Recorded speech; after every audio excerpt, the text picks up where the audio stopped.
Cyprus. Cyprus is actually where the play is set and the opera is set.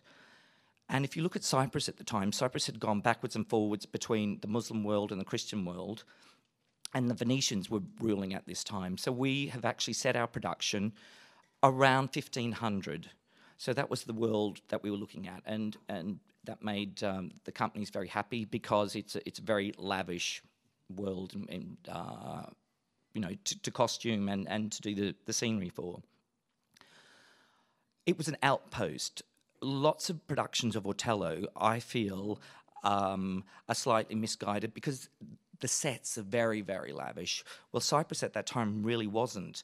And if you look at it in today's world, it would be like American army being in Afghanistan.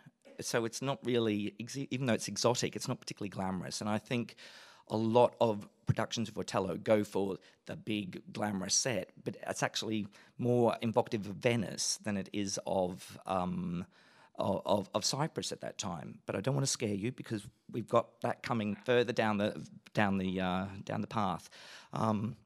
So we looked at Cyprus at the time.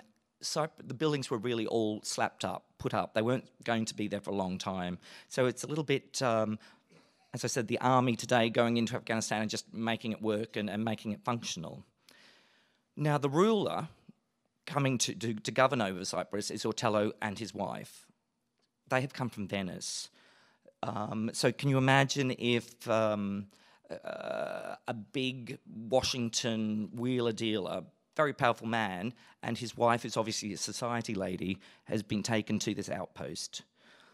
Well, for a designer, that's been my grasp to make it interesting for the audience, that Desdemona is actually from another world. And when you look at her, she is completely different to everybody else who's on the stage, in that she has brought the class and the culture and the sophistication of Venice. And if you look at Venice from that period, it really was the Manhattan of the world, because you had all the exotic spice routes coming through Venice, where people were trading the silks and velvets and spices and jewels.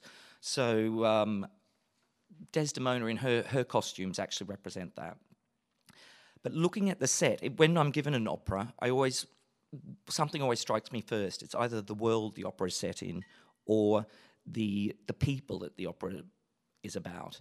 In this particular case, it's actually about the people. It's such a touching story between the two of them that's the most important thing. So I feel that it's a costume piece rather than a piece about scenery. So from that, though, after I have the people, I like to create the world that these people live in. So to me, the costumes came first, and then we filled in the set. So it's not really about the set, it's really about the people and the clothes that they wear for the designer. But we looked at Cyprus. The buildings were all crumbling. They were stone block buildings that had all had a plaster stucco relief slapped on the walls, which really didn't last very long. So the plaster was falling off, and you could see underneath these buildings. Well, for me, that was the key to the piece. When you see the set, you'll wonder, what was he thinking? It's nice to have the opportunity for you to have a look and think about what I've said when you're looking at the piece. It's a crumbling world. It's very rough. It's very textured. To me, the stucco is actually the skin of buildings.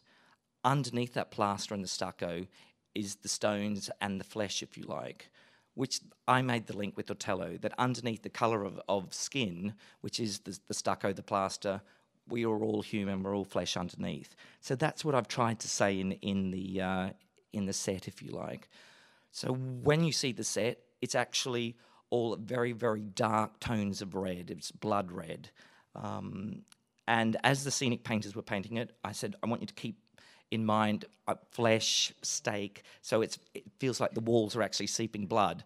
On the outside of it is plaster, but the stucco is actually being painted black, and as it's crumbling away, you can see underneath the black stucco the flesh of mankind, if you like, underneath it.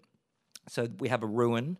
There's a big wall in Act 1. You're not going to see Act 1 tonight, but when you do, it'll make more sense. So you're coming in on Act 3 tonight. But in Act 1 and Act 2, it's a wall, this representative of Otello's world, if you like, and it's crumbling. Well, by Act 3, which you're going to see tonight, the whole world has crumbled. That Otello's world has crumbled around him. And in Act 4 is actually his and Desdemona's bedroom. And all that's left, the wall is totally crumbled, and all that's left is the rubble. His life is in ruins, if you like. So that's really the thinking behind the set.